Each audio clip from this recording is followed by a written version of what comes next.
Buksan po natin ang ating mga Biblia sa Mateo. Let's go to chapter 7.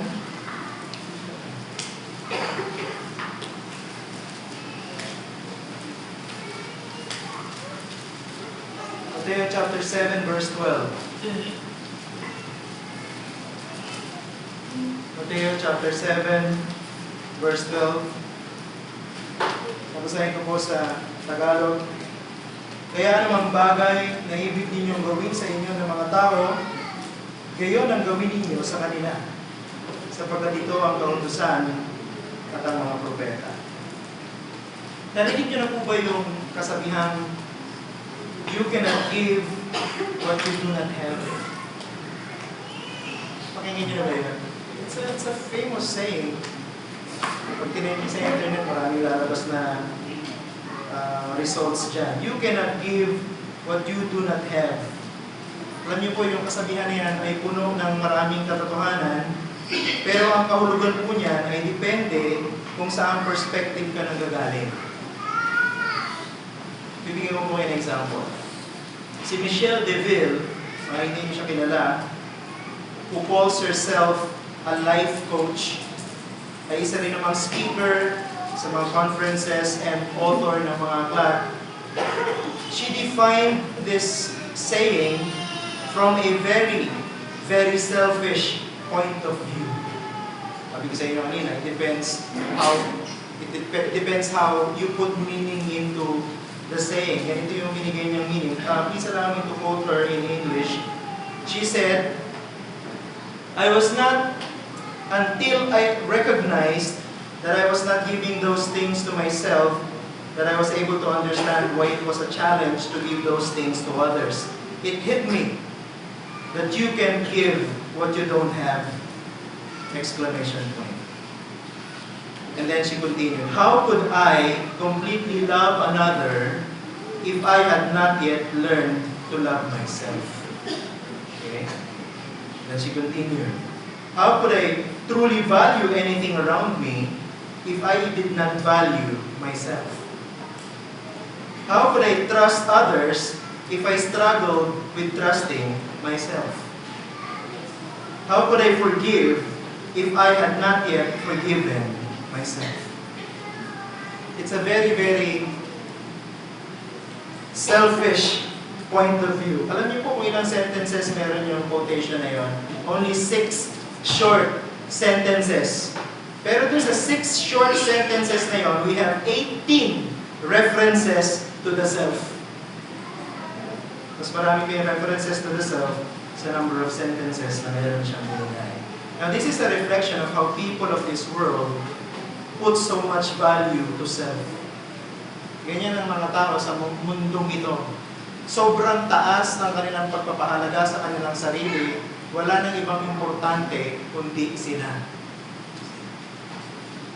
Now this meaning for me, for this saying, has become meaningless. Yung kahulugan na binigay ng babae ito sa phrase na yan ay naging meaningless para sa akin. But what if we understand this saying from the theological perspective? Kung titingnan natin siya mula sa pananaw ng Biblia, I think ganito lang ang pwedeng maging interpretation natin dyan. God will not ask us to do something for others that He has not yet started doing in our lives. Ulitin ko. God will not ask us to do something for others that He has not yet started doing in our own lives. Walang iuutos ang Diyos na gawin natin sa ibang tao na hindi niya muna sinimulan na gawin sa ating sariling buhay. The golden rule, as we see it in this verse, of the Lord Jesus Christ is based on this principle. God is the highest standard, and He is commanding us to do to others what He has allowed us to experience first. Hindi iniutos ng Diyos na gawin natin ang isang bagay sa ating kapwa na hindi muna natin naranasan mula sa Kanya. Kaya yung kasabihan na you cannot give what you do not have only means na yung bagay na inuutos sa atin ng Diyos na gawin natin para sa iba, pinaranas muna niya sa atin. From this short verse, na kung tawagin ay golden rule, I would like to draw two principles. Number one, being good to others is not a choice, but a command. Being good to others is not a choice, but a command. Secondly, being good to others is not motivated by self-serving interests, but by selfless love. Being good to others is not motivated by self-serving interests, but by selfless love. Let's look at the first. Being good to others is not a choice, but a command. Ang paggawa ng mabuti sa ibang tao, ang pagiging mabuti mismo natin sa ibang tao, ay hindi desisyong pinagpipilian ng tao, kundi kautusan na ibinigay ng Diyos sa kanyang mga anak. So we call ourselves Reformed people, right? And Reformed people live by the principle that whatever is explicitly commanded by God in the Bible, we must willfully obey. Tama? As Reformed people, kung ano yung malinaw na iniutos ng Diyos sa kanyang salita, dapat nating sundin. Dapat nating maluwag sa pusong sundin. But this is not limited to the issue of worship alone. Nakatulad ng itinuturo ng kung tawagin ay regulative principle of worship. But it is a principle, ito ay isang prinsipyo na dapat na mag-regulate ng ating pang-araw-araw na pamumuhay bilang mga Kristiyano sa gitna ng makasalanang mundong ito. Pero bago po tayo magpatuloy, please allow me to share with you two general observations about this. Una, the commands that we find in the Bible are always rooted on the condition of the one receiving them.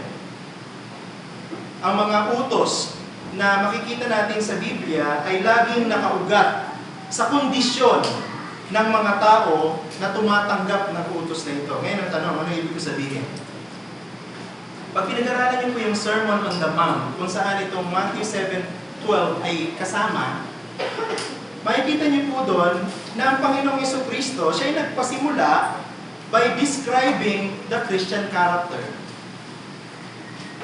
Nung sinimulan niya yung sermon, pinapakilala niya kung sino ang mga tunay na Kristiyano. Pero hindi siya tumigil sa pag-describe kung sino yung mga tunay na Kristiyano. After describing who the Christians are because of their character, he then moves on to identify how this Christian character must be applied. So para sa Panginoon, sa kanyang Sermon on the Mount, hindi lang sapat na alam mo kung ano ang Kristiyano. Dahil sa karakter ng mga Kristiyano. Dapat, ina-apply mo yung mga karakter ng isang Kristiyano sa pang-araw-araw na pamumuhay. In other words, sabi nga ni Dr. Lloyd Jones, having realized what we are, we must now go on to consider what we must be. Alam mo na kung sino ka. Alam mo na kung ano ibig sabihin ng pagiging isang Kristiyano. Dapat, kung alam mo, ipakita mo. I-apply mo. Show it. Now, this is the same pattern ng mga sulat ni Apostol Pablo. Hindi ko alam kung napansin nyo rin yan. Pero sa kanyang mga sulat, yung kanyang mga utos o imperatives are always connected to his indicatives. Ito na pag-aralan na natin ito minsan. Pero, re-review lang po natin ng kaunti.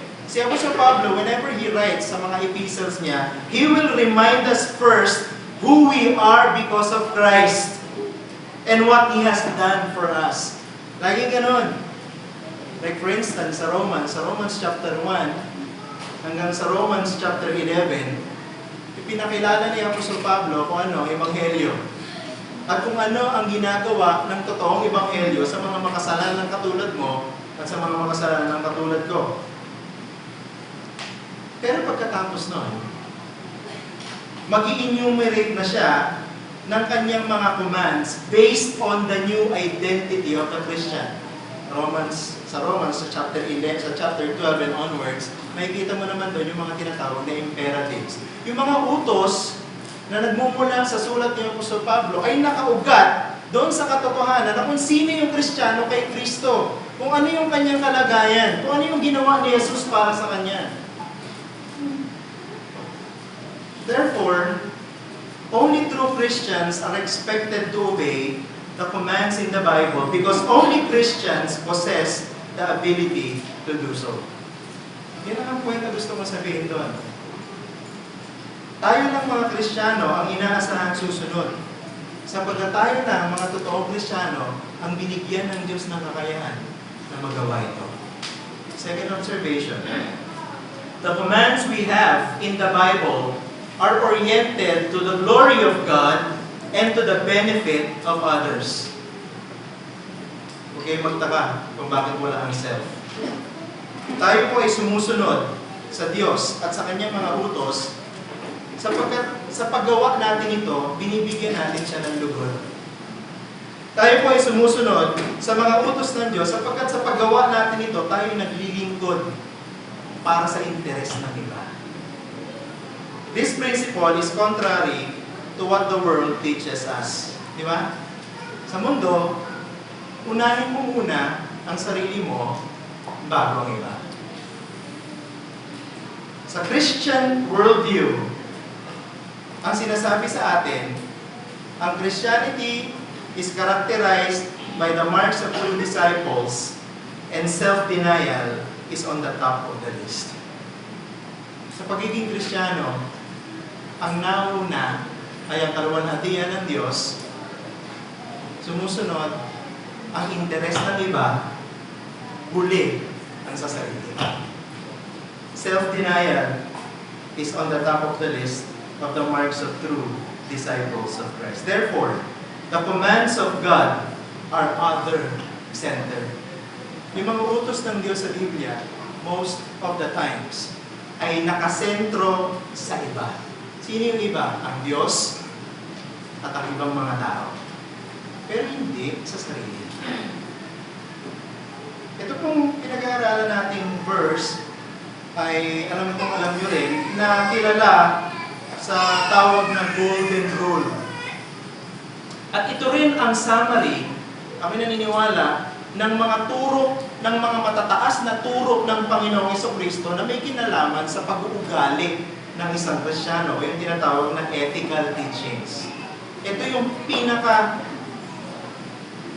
highest standard ng ethical teaching ng Panginoong Jesucristo. And interestingly enough, yung pinakamataas na standard ng pagtuturo ng Panginoon, ng pag-uugali ng isang Kristiyano, nakafocus hindi sa paano natin itatrato ng maganda ang ating sarili, kundi paano natin itatrato ng mabuti ang ibang tao. Kasi nyo ba yun? Sa Sermon on the Mount, hindi yung sarili ang mahalaga. Kung napapag-usapan man ng sarili, sinasabi ng Panginoon, kailangan alam mo kung nakalindig ka sa katotohanan, alam mo nagligtas ka. Pero after that, ang lahat ng importante, iba na, hindi na ikaw.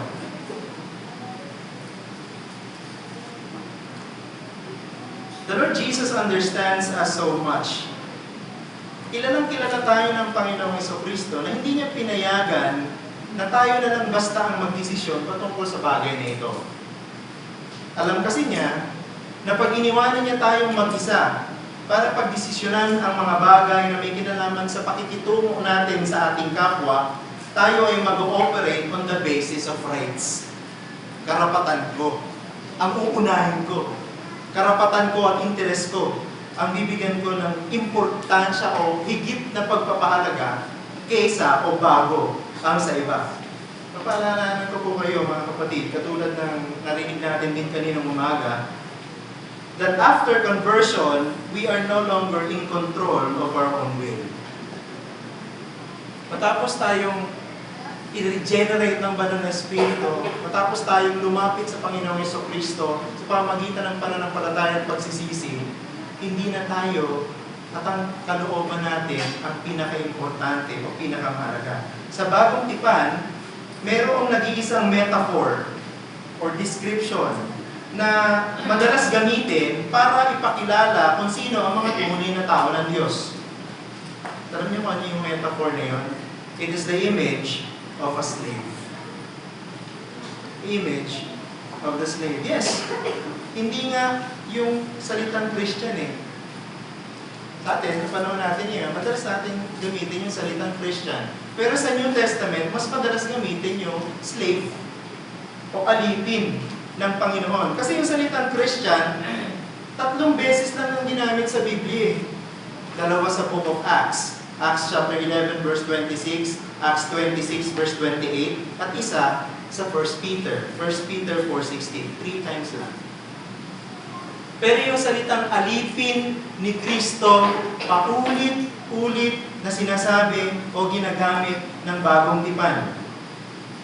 Alam niyo kung bakit? Kasi ang isang alipin sa bagong tipan ay pinaniniwalaan o it's a general understanding sa lahat ng tao sa New Testament na ang isang alipin ay isang tao na pagmamay-ari ng iba. Okay, take note of the word. Pagmamay-ari, property ng iba. Ang tawag ng mga tao dun sa mga nagmamay-ari ng mga alipin, master or lord. So one definite characteristic of a slave is that he does not operate on his own will. Hindi siya nag-ooperate sa kanyang sariling kagustuhan, sa kanyang sariling karapatan. Malinaw sa New Testament yun eh.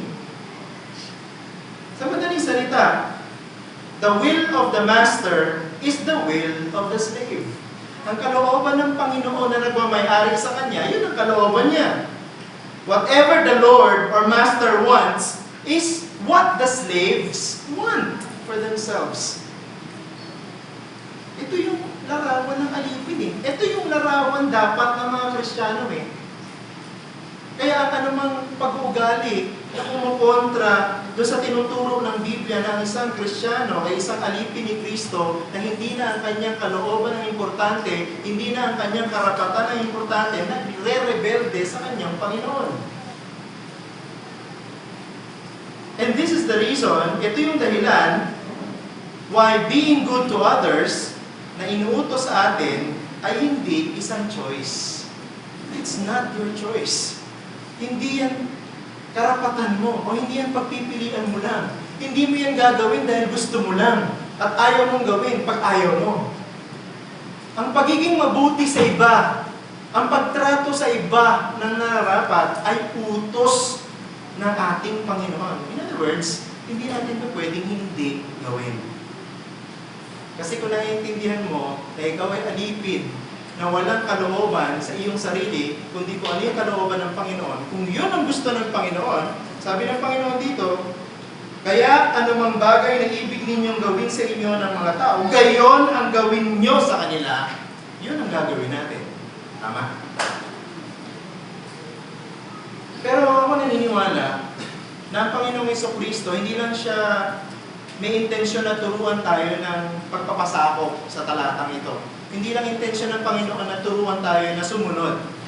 Gusto rin ng Panginoon na turuan tayo tungkol sa biyaya, tungkol sa grace. Sinabi ko po yan kasi babalikan niyo yung chapter 7 verse 12. Sinimulan ang talatang 12 sa salitang kaya. Sa wika Ingles, ang ginamit ay therefore. Sa mga seryosong estudyante ng salita ng Diyos, yung salitang kaya nga o therefore sa wika Ingles is a keyword. Dapat bantayan yan. Bakit? Kasi ito ay nagtuturo sa atin na bumalik sa mga naunang talata para maintindihan natin yung talata na kung saan merong therefore. At ito yung talatang merong therefore, yung verse 12. Ibig sabihin, tinuturo tayo nito na bumalik sa mga naunang talata. Ano yung mga naunang talata? Chapter 7, verse 7 hanggang 11. So that's what we call immediate context. Kung isa-summarize natin yung verse 11, 7 hanggang 11, tinuturuan tayo dyan ng Panginoon, o tinuturo sa atin ng Panginoon na ang Diyos ay mabuti at siya ay handang magbigay lagi. Yun yung summary ng chapter 7, verse 7 hanggang 11. God is good and He is always willing to give. Madaling salita, the Lord is telling His disciples that the command that governs our treatment of others is in the context of how God treated us first with His grace. Importante yun eh. Importante yun. Na ang utos ng Panginoon na tratuhin natin ang ating kapwa ng gusto nating pagtrato din naman sa ating sarili, ay dapat unawain natin dun sa context na tayo ay tinrato din ng Diyos ng mabuti. So hindi tayo inuutusan ng Diyos na gumawa ng isang bagay na hindi muna natin naiintindihan sa ating personal na karanasan. Kaya kung talagang naranasan mo ang biyaya ng Diyos, ang utos na ito, na gumawa ka ng nararapat sa kapwa mo na gusto mong gawin nila sa iyo, hindi dapat maging mahirap sa iyo. Tama? Mahirap lang to sa mga taong hindi pa naka-experience ng biyaya ng Diyos. Mahirap lang to sa mga taong nagpupunuri na sila ay Kristiyano. Obserbahan nyo, yung mga fake na Christian, sila yung unang magre-react pagdating sa mga command na may kinalaman sa pagbibigay ng halaga sa ibang tao kaysa sa kanilang sarili. Bakit? Kasi hindi mo na nila naranasan. Hindi nila naintindihan na sila ay pinahalagahan din naman ng Diyos. At pinahintulutang maranasan ang kanyang biyaya. Kapag naman natin ngayon, sikat na sikat yung mga tinatawag na networking business. Baka nga iba sa atin dito, involved sa mga networking business. The reason, pinag-iisipan ko rin bakit nga ba yung networking business is one of the fastest growing business today? Bakit nga ba? Sa personal observation, kaya sila mabilis lumaki at lumagana dahil ang mga tao mismo na naka-experience ng mga profit from the business, ang ginagamit ng business na mag-advertise nito. Yung mga tao na makikita mo sa Facebook or sa television na nagpapakita ng mga cheque na may napakalalaking halaga, ay nagpapakita ng isang malinaw na mensahe sa publiko. Ano yung mensahe na yun? Ang mensahe na sumali kayo sa business na ito dahil ang business na ito ay totoo. Bakit? Kami ang proof. At ito ang proof na kami ay kumikita ng pera mula sa business na ito. Gamitin natin yung principle na yun. Only those who has become recipients of God's grace can become effective agents of grace to other people. Kung naranasan mo na yung biyaya talaga ng Diyos, kung naranasan mo na talaga yung kaligtasan mula sa Diyos, kung naranasan mo yung kagandahang loob ng Diyos, ikaw mismo ang pinaka-epektibong tao na pwedeng gamitin para ipangalat na ang kabutihan at ang biyaya ng Diyos ay totoo. Kaya anong ginagawa mo nga kaya? Ginagawa mo nga ba na ikaw mismo maging instrumento para ipangalat na ang biyaya ng Diyos ay totoo? Ikaw nga ba ay ginagamit ng Diyos para ipangalat na totoo ang Ebanghelyo dahil ikaw mismo ay nakaranas nito? Totoo nga ba na ginagamit ka ng Diyos sa pangalat ng katotohanan ng Ebanghelyo at ang biyaya ng Diyos ay bumabago ng buhay ng tao dahil ikaw ba mismo ay binago nito? Pangalawang point, being good to others is not motivated by self-serving interests but by selfless love. Ang pagiging mabuti sa ibang tao ay hindi dahil sa itinutulak tayo ng interes na mapaglingkuran ng ating sarili, kundi ng pag-ibig na hindi nagpapahalaga sa sarili. Diba sa talatang ito, pinapakita sa atin ng Panginoong Jesucristo ang isa sa fundamental problem ng lahat ng tao sa mundo. Alam niyo kung ano yun? the problem of selfishness. Dito sa talatang ito, pinapakita ng Panginoon, we have a problem, and the problem is the self. Come to think of it, my friends. Sa palagay ninyo ba, uutusan ba tayo ng Diyos na tratuhin natin ang ibang tao na kung paano natin gustong tratuhin din naman tayo kung ginagawa nga natin ito? Inuutusan tayo ng Panginoon sapagkat madalas hindi natin ito ginagawa. Kaya naman minabuti ng Panginoong Jesucristo na isulat yan sa Bible. Para paulit-ulit tayong paalalahanan. Para paulit-ulit nating makita na dapat nating tratuhin ang ibang tao ng mabuti kung paano din naman natin gustong tratuhin tayo ng ibang mga tao. Selfishness is not totally eradicated by the time of conversion. Aminin natin, mga kapatid. Kahit na Christian tayo, lumalabas at lumalabas pa rin ang pangit na mukha ng pagiging makasarili sa atin. Kaya naman naniniwala ako na ang pagiging selfish ang isa sa mga seryosong objective o layunin ng banal na Espiritu sa kanyang work of sanctification sa buhay natin. Isa yan sa mga target ng banal na Espiritu, to make us more selfless, like Christ. Ang perfect example is Jesus Christ. At sabi ng Biblia, di ba? Sa Romans chapter 8, kailangan tayong maging kawangis ni Jesus. Kung si Jesus, ang perpektong larawan ng pagiging selfless o hindi pagiging makasarili, dapat ganun din ang mga disipulo niya. Pero alam niyo po, hindi po tayo mag-improve in our sanctification in this area of selfishness kung hindi muna tayo magsisimula umamin na tayo ay makasarili. Aminin natin na tayo ay makasarili. Aminin natin na madalas gusto lamang nating maging mabuti sa mga tao na gusto natin.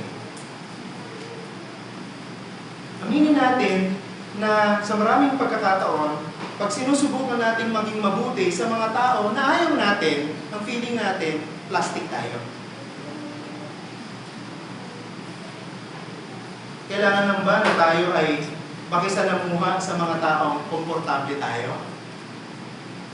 Kailangan ba na tayo ay maging mabuti lamang sa mga tao na hindi tayo naiirita sa kanilang mga pag-uugali? Alam nyo, itong golden rule, pwede nating makita sa lahat halos ng mga religious and philosophical systems in this world. Pero pag pinag-aralan nyo sila sa lahat ng mga philosophical and religious system, lagi ito na nasa negative form. Bigyan ko ng example.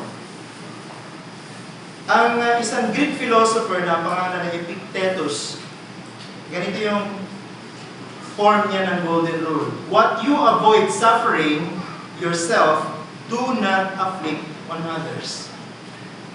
Negative. Sa Stoics, mga philosophers, promoted the principle, what you do not want to be done to you, do not do to anyone else. Negative na naman. A Jewish rabbi, ang pangalan ay Hillel, proposes, what is hateful to yourself, do not do to someone else. Negative na naman. It's the same golden rule, kaya lang negative yung kanilang form. Alam nyo, kahit si Confucius, meron yan eh. Chinese philosopher. Ganito yung kanyang rendition ng golden rule. What you do not want done to yourself, do not do to others. So, laging negative. Kahit nga sa isang apocryphal book na ang pangalan ay Tobit, meron din ng golden rule. Ang sabi, what thou thyself hatest, to no man do. Oh. Same golden rule, kaya lang, laging negative ang kanilang form. Siguro, ang isang bagay na pwede nating matutunan dyan, sa iba-ibang philosophical system, religious system, Naniniwala sila na ang tao, hanggat hindi niya tinatanggap na kailangan niyang maging mabait sa ibang tao, hindi siya magkakaroon ng mapayapang kaugnayan sa iba. Pag ang isang tao, naging masama sa kapwa-tao niya, makikipaggero sa kanya yun. So, iniiwasan nila yun. Kaya lagi nila sasabihin, kung ayaw mo na mangyari ito sa iyo, huwag mong gawin sa iba. Laging nasa negative form. Pero, hindi lang naman yun ang dahilan I think. Ang isa sa mga dahilan kung bakit laging negative ang kanilang form ng golden rule, kasi para sa kanila, ang thinking ay often motivated by self-interest.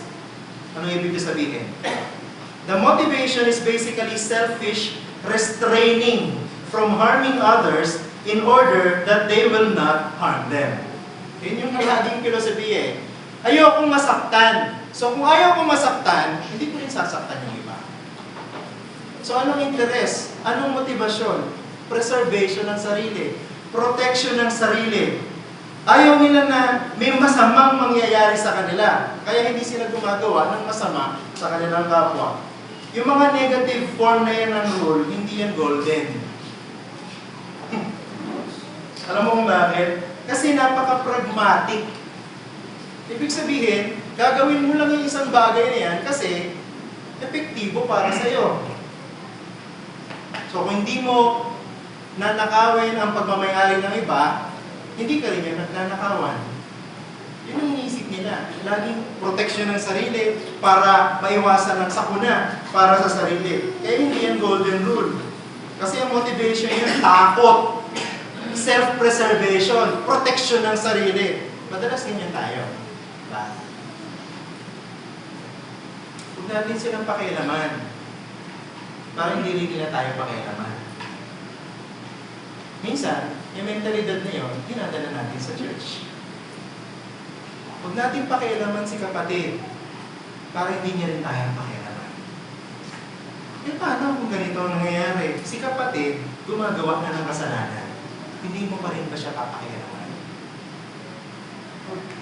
Eh kung gano'n nasusundin mong form ng golden rule para protektahan lang yung sarili, di gano'n ang gagawin mo. Hindi ko siya papakialaman. Kasi pag pinakialaman ko siya, baka mamaya, balikan niya ako. Di ba minsan ganyan tayo mag-isip sa church? No. Eh ikaw naman ang nakakita ng ginawang mali Di ba sabi sa Bible, kung sino yung nakakita, kung sino yung naka-experience ng mali, siya yung magsasabi. Eh ikaw na nakakita, ayaw mo pang sabihan. Ano bang ginagawa? Dahil ayaw niyang siya may masamang mangyari sa kanya, imbis na sabihin niya dun sa kapatid niyang gumagawa ng mali, sa iba sinasabi. Ano tuloy nangyayari? Imbis na kung makorek si kapatid, yung issue na dapat sana at the very start, nasabi na natin sa kanya para na-realize niya mali siya at humingi siya ng tawad, lumala. Dahil nung kinuwento natin sa iba, yung iba, nagkwento rin sa iba. Yung iba, nagkwento sa iba. Hanggang sa dumating sa kanya na meron pala siyang ginawang pagkakamali. Nung dumating sa kanya, tumigas na yung puso niya. Ayaw niya nang makinig. Pero kung susundin natin yung wisdom ng Matthew 18, kung merong ginawang masama ang isang kapatid, sabihin na natin agad, kapatid, alam ko na sabi sa Biblia, mali yung ginagawa mo. Kung magsisisi siya, tapos na ang issue. Pero hindi kumakalat. Bakit? Kasi ayaw natin, pakialaman din nila tayo. Kaya ayaw din natin silang pakialaman. Pero hindi yun selfless love. Yun ay self-serving interest. Interest natin ang pinaproteksyon na natin at hindi ang interest ng Diyos. Hindi ang interest ng Diyos para sa iglesia niya. Notice, however, tuloy ko natin, that the Lord Jesus equates His positive golden rule to the law and the prophets. Nakita niyo ba yun? Sabi dito sa verse 12, kaya anumang bagay na ibig ninyong gawin sa inyo ng mga tao, gayon ang gawin ninyo sa kanila, sapagkat ito ang kautusan at ang mga propeta. Sounds familiar? Whenever we encounter the phrase, the law and the prophets in the Gospels, ano yung napapaalala sa atin? Di ba pinapaalala sa atin kung paano ang Panginoong Jesucristo mismo sinamarize niya yung Decalogue sa dalawa lang. Yun ay sa encounter ng Panginoong Jesucristo sa isang lawyer doon sa Matthew chapter 22. Alam natin ang istorya. Yung lawyer na yun, lumapit sa Panginoon, sinabi niya, what is the greatest among the commandments? Ano ang sabi ng Panginoong Jesucristo? Love God with all your heart, soul, and mind.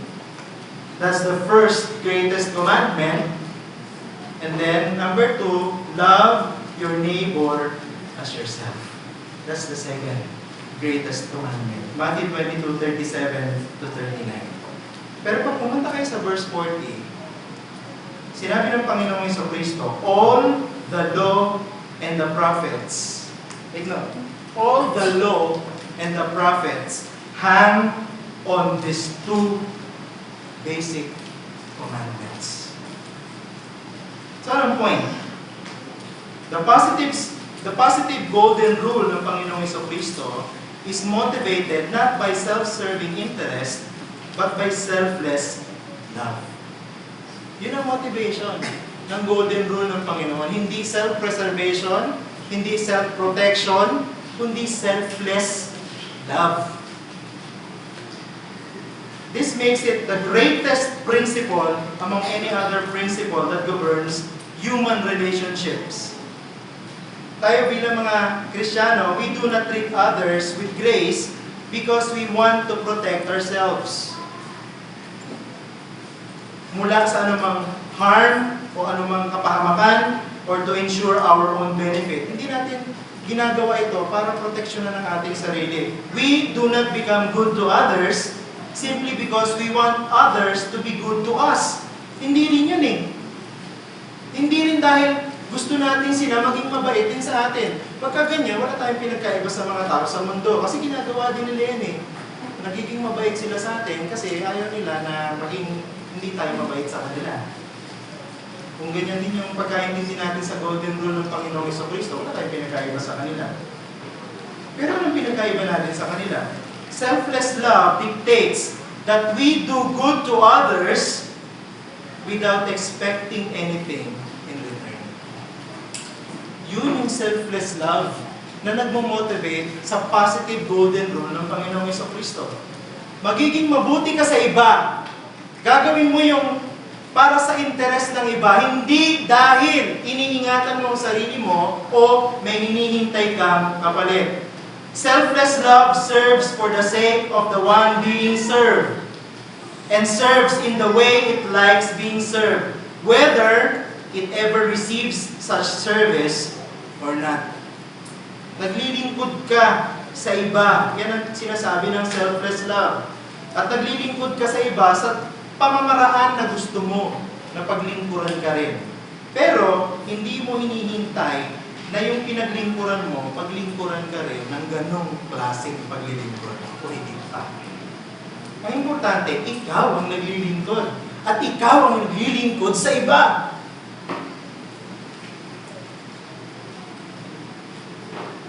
The perfect example of this selfless love that aims to serve others with the intent to advance their interest is none other than the Lord Jesus Christ.